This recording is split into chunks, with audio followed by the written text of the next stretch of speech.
तो इस वक्त एक बड़ी खबर आ रही है। जम्मू से पाकिस्तान ने एक बार फिर की सीज फायर की खिलाफ वर्जी। जम्मू के खौड़ इलाके में हुई है खिलाफ वर्जी।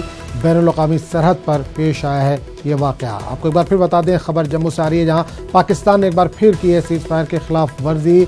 जम्मू के खौड़ इलाके में हुई है ये खिलाफ वर्जी। बैनुल-अक़वामी सरहद पर पेश आया है ये वाक़या।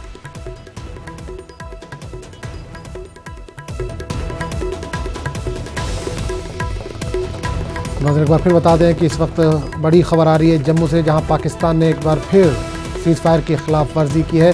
जम्मू के खौड़ इलाके में हुई है ये खिलाफ वर्जी। बैनुल-अक़वामी सरहद पर पेश आया है वाक़या।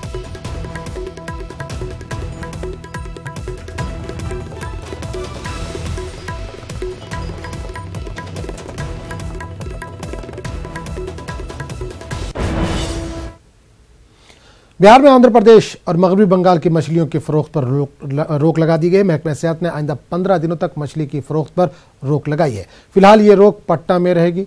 इन दो रियासतों से आने वाली मछलियों की जखीरा अंदोजी और ट्रांसपोर्टेशन पर भी पाबंदी आयद की गई है। वहीं अगर कोई शख्स पटना म्यूनिसिपल कॉरपोरेशन हल्के में मछली फरोख्त करते हुए पकड़ा जाता है तो उसे 7 साल की सजा और 10 लाख रुपए का जुर्माना हो सकता है। महकमे सेहत बिहार का कहना है कि गुज़िश्ता दिनों आंध्र प्रदेश और मगरबी बंगाल से फरोख्त के लिए आई मछलियों के नमूने की जांच की गई, जिसमें पता चला है कि मछलियां खाने के काबिल नहीं है।